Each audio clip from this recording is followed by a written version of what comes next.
નમસ્કાર વિદ્યાર્થી મિત્રો, ઓનલાઈન એજ્યુકેશનમાં હું આપનું હાર્દિક સ્વાગત કરું છું. વિદ્યાર્થી મિત્રો, આજનો લેક્ચર છે આપણો ધોરણ 8 ચેપ્ટર નંબર 1 સમય સંખ્યાઓ.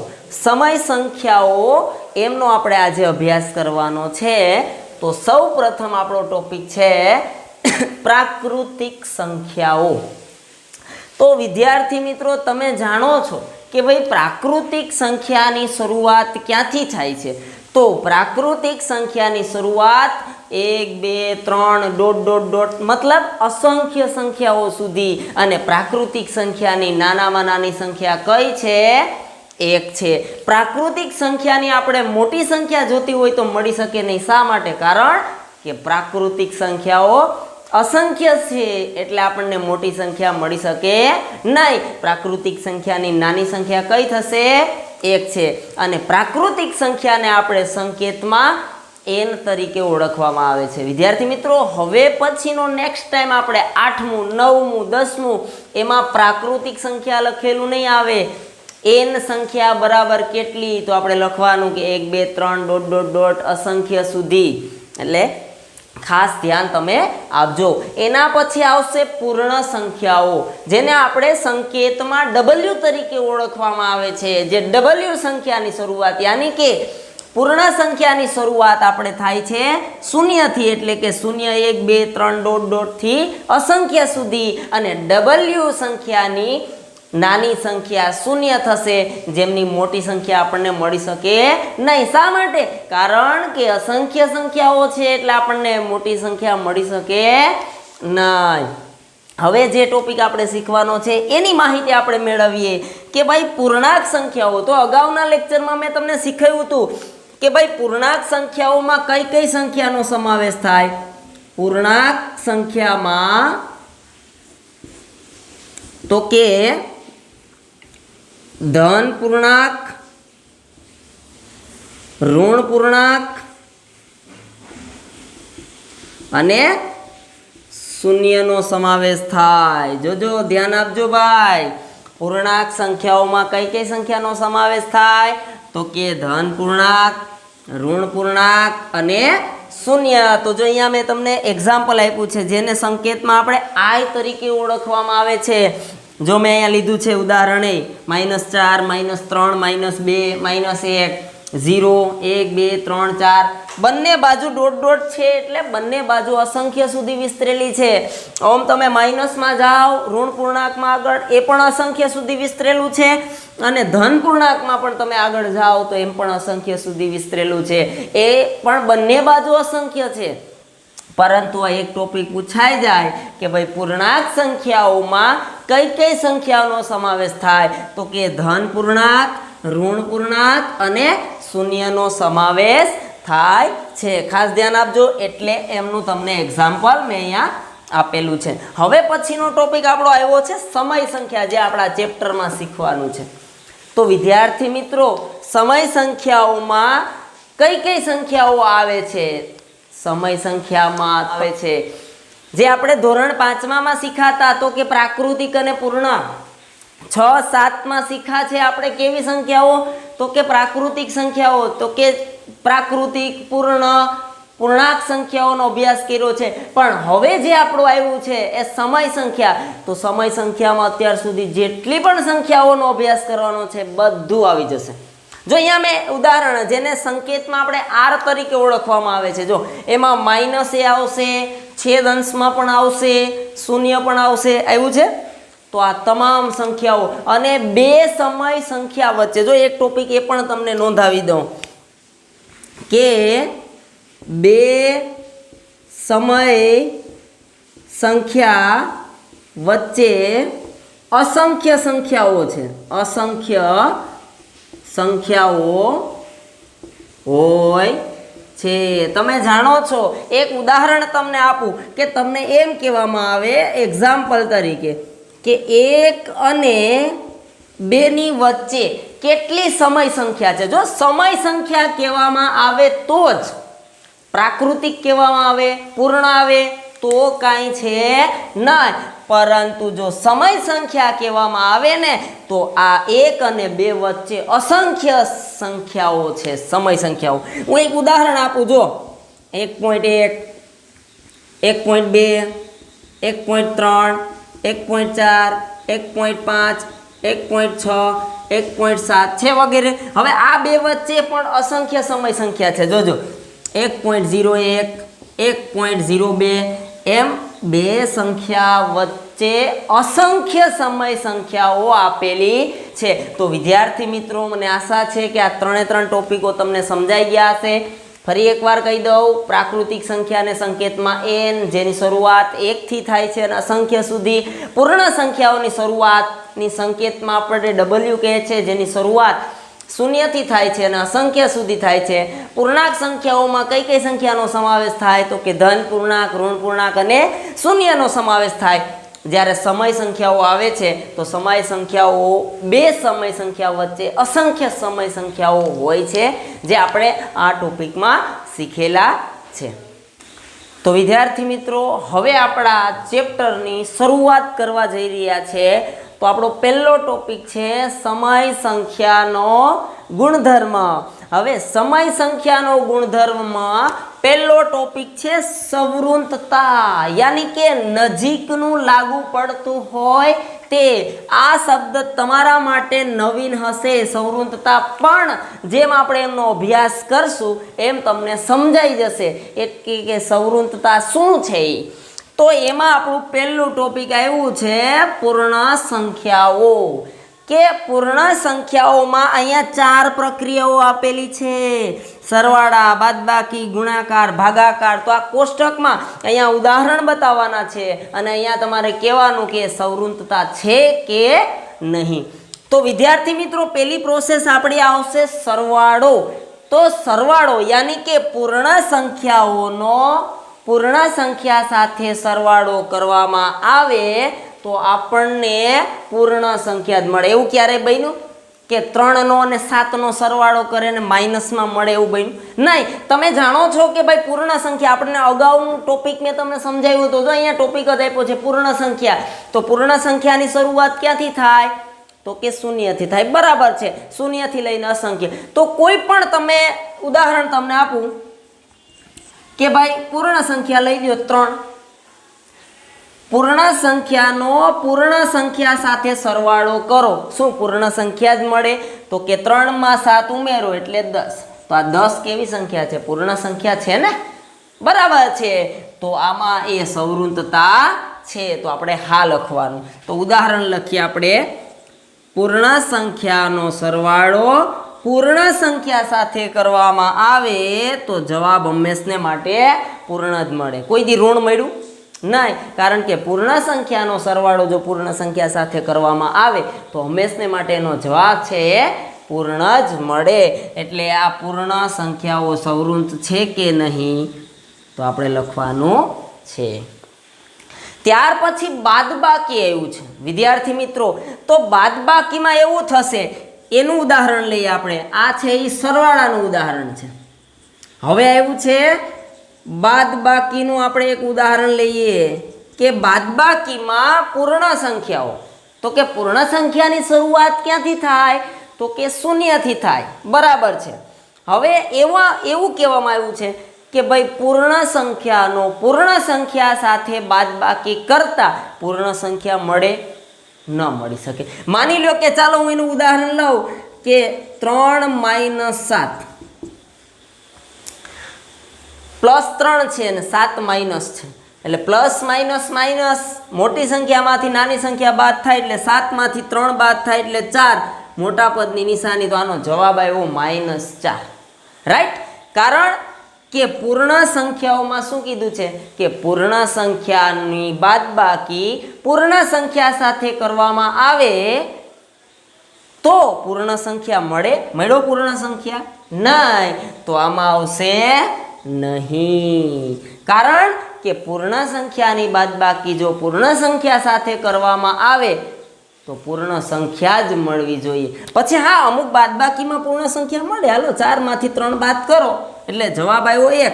પણ બધામાં ન લાગુ પડે, એટલે અહીંયા આપણે લખ્યું છે નહીં. એ પણ તમારે ખાસ ધ્યાન રાખવાનું છે. તો અહીંયા આપણે એનું બાદબાકીનું ઉદાહરણ લઈએ કે 3 - 7 = -4 જવાબ આવ્યો, એટલે કે એ સવૃત્તતા નથી. ચાલો એના પછીનું આપણે ત્રીજું ઉદાહરણ લઈએ, ગુણાકારનું આવશે. તો ગુણાકારમાં આપણે જોઈએ તો કે કોઈ પણ બે પૂર્ણ સંખ્યાનો ગુણાકાર, લખતા જાજો બધું તમારી હારોહાર. આ તમારે પાઠ્યપુસ્તકમાં પહેલો ટોપિક આપ્યો છે કે ગુણાકાર માટેની પ્રોસેસ છે. કેના માટેની? ગુણાકારની. તો કે બે પૂર્ણ સંખ્યાનો ગુણાકાર પૂર્ણ સંખ્યા મળે. માની લો કે 4 સાથે 3, આ ચારેય પૂર્ણ સંખ્યા છે અને 3 પણ પૂર્ણ સંખ્યા છે, તો એનો જવાબ હંમેશને માટે પૂર્ણ જ મળે. 0 સાથે 5 નો ગુણાકાર કરો, જવાબ 0 મળે. 0 એ કેવો છે? પૂર્ણ છે. 9 સાથે 3 નો ગુણાકાર કરો, 27 જવાબ આવે. 27 એ કેવું છે? પૂર્ણ સંખ્યા છે. એટલે કે પૂર્ણ સંખ્યા સાથે પૂર્ણ સંખ્યાનો ગુણાકાર કરતા જવાબ આપણને પરિણામ પૂર્ણ સંખ્યા જ મળે. તો આ આવશે સવૃત્ત છે. એટલે કે 4 × 3 = 12. પૂર્ણ સંખ્યા સાથે પૂર્ણ સંખ્યાનો ગુણાકાર કરવામાં આવે એટલે જવાબ આપણને પૂર્ણ સંખ્યા જ મળે. અથવા તો એવું બોલવું હોય તો બોલી શકીએ કે બે પૂર્ણ સંખ્યાનો ગુણાકાર હંમેશા પૂર્ણ સંખ્યા જ મળે. હવે આપણી ચોથી પ્રોસેસ આવી છે ભાગાકાર. ધ્યાન આપજો. હવે આપણે ભાગાકારનું ઉદાહરણ લઈએ. ભાગાકારનું આપણે ઉદાહરણ લઈએ. માની લો કે એવું કહેવામાં આવ્યું હોય કે ભાગાકારમાં 15/7 કહેવામાં આવ્યા હોય. કેટલા? 15/7. તો ભાઈ આનો જવાબ પોઈન્ટમાં આવે. એટલે આનું ભાગાકારનું પૂર્ણ સંખ્યા શું કહેવામાં આવે કે બે પૂર્ણ સંખ્યાનો ભાગાકાર પૂર્ણ સંખ્યા મળે ન મળી શકે. કારણ કે આનો જવાબ પોઈન્ટમાં આવે એટલે પૂર્ણાંક સંખ્યા મળતો નથી. એટલે આમાં આવશે નહીં. એટલે વિદ્યાર્થી મિત્રો, આ 4 ટોપિકો તમને સમજાઈ ગયા હશે. ફરીવાર એકવાર તમને વિસ્તૃત આપી દઉં. સરવાળાની પ્રોસેસ શું કહેવા માંગે છે કે બે પૂર્ણ સંખ્યાઓનો સરવાળો પૂર્ણ સંખ્યા મળી શકે. બાદબાકી કહેવા માંગે છે કે શું બે પૂર્ણ સંખ્યાઓની બાદબાકી પૂર્ણ સંખ્યા મળે? ન પણ મળી શકે, એટલે નહીં.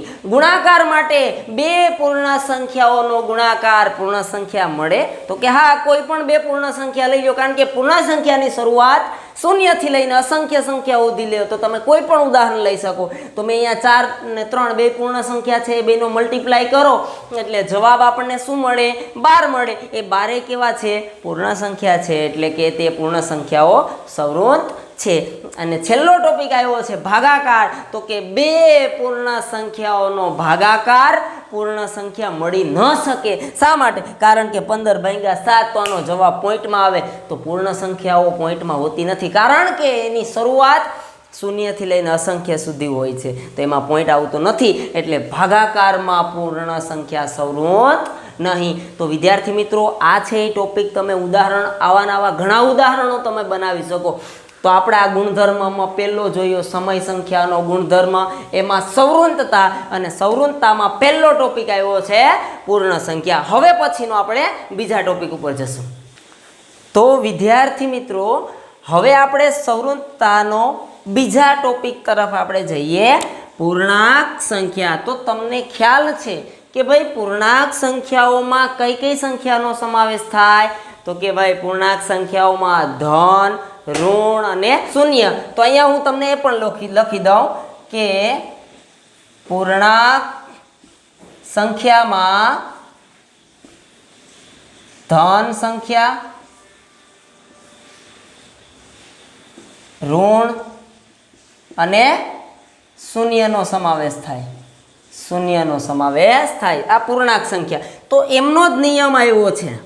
ક્રિયા પણ આપણે અગાઉ જોઈએ એવી રીતે સરવાળો, બાદબાકી, ગુણાકાર અને ભાગાકાર. હવે એના ઉદાહરણે મેં લખી દીધા, કારણ કે આમાં કંઈ બહુ છે નહીં, એટલે ટાઈમ જતો ન રહે. એટલે આપણે મેઇન ટોપિક ઉપર આવવું. તો જો અહીંયા પૂર્ણાંક સંખ્યાઓમાં કઈ કઈ સંખ્યા આવે? તો કે ભાઈ તો ધન હોઈ શકે, ઋણ હોઈ શકે અને શૂન્ય પણ હોઈ શકે. તો આ ત્રણેય પ્રક્રિયાની ચારેય પ્રોસેસ કરીએ તો જવાબ શું તમને ધન, ઋણ અને શૂન્યમાં મળે? તો પહેલું આપણે આવશે સરવાળો. તો અહીંયા આપણે સરવાળો કર્યો છે, ઋણ પૂર્ણાંક સાથે ધન પૂર્ણાંકનો સરવાળો કરતા આપણને જવાબ ઋણ પૂર્ણાંક મળ્યો, -1 મળ્યો. તો શું સવૃંત છે? હા ભાઈ. તો કે પૂર્ણાંક સંખ્યાઓમાં કઈ કઈ સંખ્યા આવે? તો કે ધને આવે, ઋણે આવે અને શૂન્ય. તો જવાબમાં ત્રણમાંથી કોઈ પણ એક હોવી જોઈએ. ધનમાંય જવાબ હોવો જોઈએ, ઋણમાંય હોવો જોઈએ, અથવા તો શૂન્યમાં. ત્રણમાંથી કોઈ પણ એક જ હોવી જોઈએ. સમજાણું? ત્રણમાંથી કોઈ પણ હોય એ ચાલે. તો આપણને જવાબ આવ્યો છે ઋણમાં, એટલે સવૃંત છે. બીજો ટોપિક આવ્યો છે બાદબાકી. તમે કોઈ પણ ઉદાહરણ લઈ લ્યો, ધન પૂર્ણાંકનું ઉદાહરણ લઈ લ્યો, ઋણ પૂર્ણાંકનું ઉદાહરણ લઈ લ્યો, અથવા તો શૂન્યનું ઉદાહરણ લઈ લ્યો, પરંતુ એનો જવાબ છે એ આપણને ધનમાં, ઋણમાં અથવા તો શૂન્ય, ત્રણમાંથી કોઈ એક મળવો જોઈએ. તો અહીંયા મેં બાદબાકી કરી છે, 7માંથી 5 બાદ કરતા જવાબ મને 2 મળે છે. તો આ 2 છે એ શું છે? ધન પૂર્ણાંક છે. કારણ કે પૂર્ણાંક સંખ્યાઓમાં ધન પૂર્ણાંક, ઋણ પૂર્ણાંક અથવા તો શૂન્ય આવી શકે, એટલે આનો પણ આપણને સવૃંતતા છે. એના પછી ગુણાકાર આવ્યો છે. તો કે કોઈ પણ તમે સંખ્યા લઈ લ્યો, પૂર્ણાંક સંખ્યાઓમાં કોઈ પણ સંખ્યા લઈ લ્યો. એવું જરૂરી નથી કે મેં 7 × 5 લીધા, તમે તમારી રીતે કોઈ પણ પૂર્ણાંક સંખ્યાઓમાં જે સંખ્યા આવતી હોય એ જ સંખ્યા લેવાની છે. પૂર્ણાંક સંખ્યાઓમાં કઈ કઈ સંખ્યા આવે?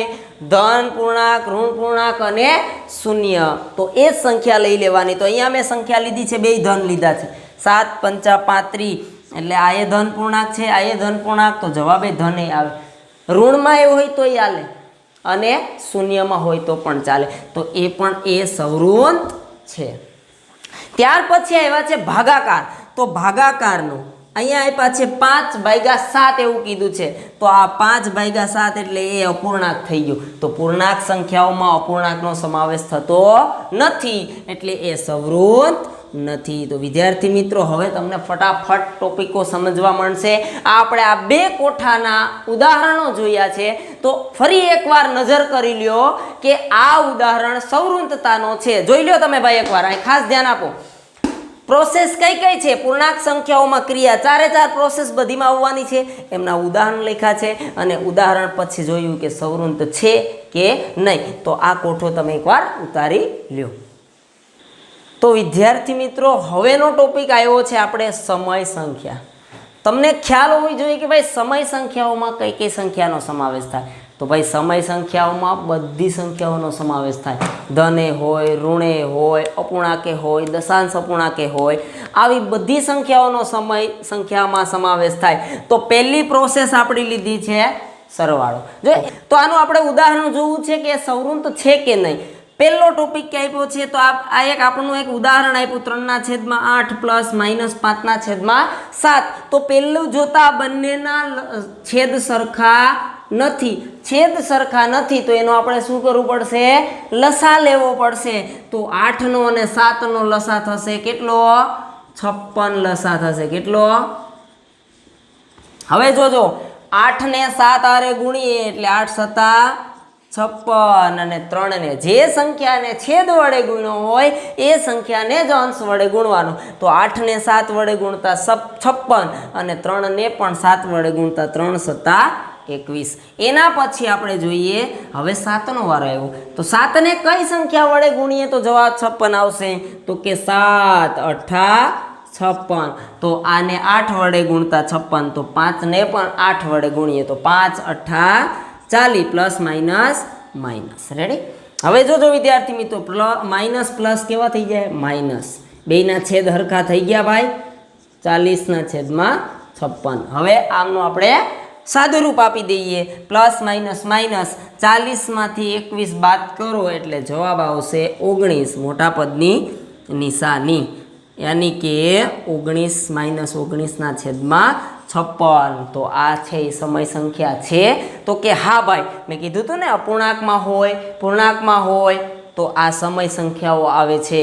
એટલે અપૂર્ણાંકમાં છે અને ઋણ છે, એટલે એ સંખ્યા સવૃંત છે. જોઈ લેજો બેટા ઉદાહરણ એકવાર વ્યવસ્થિત.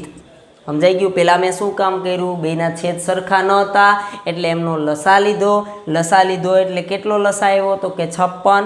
તો 8ને કઈ સંખ્યા વડે ગુણીએ તો જવાબ 56 આવે? તો કે 7 વડે. તો 7 વડે ગુણ્યા તો આ 3ને 7 વડે, કારણ કે નિયમ છે કે જેનો છેદ આરે ગુણાકાર કરો જે સંખ્યાનો, એ જ સંખ્યાનો અંશ સાથે ગુણાકાર કરવાનો. 7ને 8 વડે ગુણતા 56 થયા, તો 5ને 8 વડે ગુણતા 8 પંચા 40, પ્લસ માઇનસ 40 થયા, પ્લસ માઇનસ 21 માઇનસ 40, 56 છેદ સરખા થઈ ગયા. 40માંથી 21 બાદ કરો એટલે 19, મોટા પદની નિશાની માઇનસ 19/56. તો કે સંખ્યા કેવી છે? સવૃત્ત છે.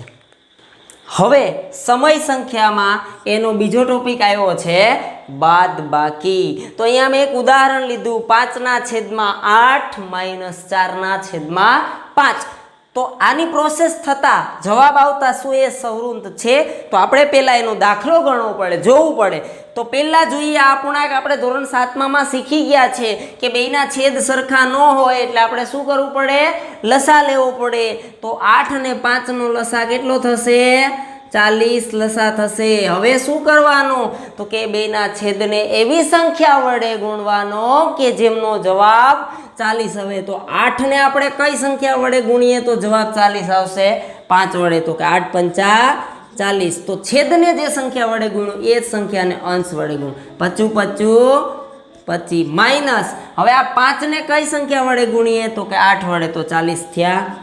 એના પછી અંશને પણ 8 વડે ગુણવાનો. 8 ચોક 32 થઈ ગયા. બધા બેયના છેદ સરખા. હવે શું કરવાનું છે? તો કે પ્લસ માઇનસ માઇનસ. 25માંથી 32 બાદ ન થાય, પણ 32માંથી 25 બાદ થાય એટલે -7/40. તો આ -7/40 એ શું છે? તો કે સવૃત્ત છે. બસ આ જ આપણો જવાબ સવૃત્ત છે. ખાલી તમારે બતાવવાનું છે કે સવૃત્ત છે કે નહીં. તો વિદ્યાર્થી મિત્રો આવા ઉદાહરણો તમે નોંધ કરતા જજો. તો વિદ્યાર્થી મિત્રો પેલું આપણે સરવાળો જોયો, બાદબાકી જોઈ છે ને હવે ગુણાકાર આવ્યું છે. તો અહીંયા અમે ગુણાકારનો ટોપિક લીધો છે કે -2/7 ગુણ્યા 4/5. તો 2 ચોક 8 એટલે -8/7 પંચા 35. તો -8/35 એ શું છે? તો કે સવૃત્ત છે. બસ આ તો ઈઝી છે, સમજાણું? હવે એનો ટોપિક આવ્યો છે ભાગાકાર. તો વિદ્યાર્થી મિત્રો ખાસ ધ્યાન આપજો, ભાગાકારનો દાખલો હોય તો એને પહેલા વ્યસ્ત સંખ્યામાં ફેરવી એનો ગુણાકાર કરવાનો. કઈ રીતે જોજો?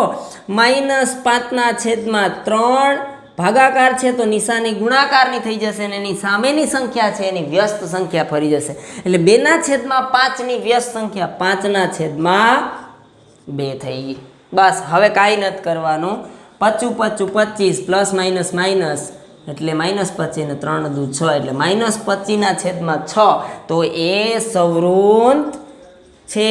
પરંતુ એક તમને નોંધ કરાવું, ખાસ ધ્યાન આપજો. નોંધ કે કોઈ પણ સંખ્યા, અત્યારે આપણે એ લઈ લઈએ, કોઈ પણ સંખ્યા, તમે કોઈ પણ સંખ્યા લઈ લ્યો, એ સાથે શૂન્યનો ભાગાકાર કરવામાં આવે ને તો એ સવૃત્ત નથી.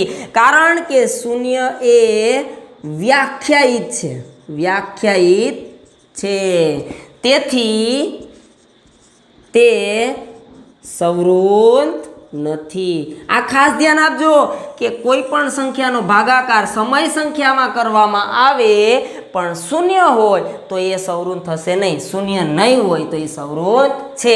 એટલે આ નોંધે ખાસ ધ્યાન આપજો કે શૂન્ય એ અવ્યાખ્યાયિત છે, તેથી તે સવૃત્ત નથી. તો વિદ્યાર્થી મિત્રો મને આશા છે કે આપણે આ સમય સંખ્યાનો ગુણધર્મ પહેલો એના આપણે ટોપિકો જોયા છે, તમને સમજાઈ ગયા હશે.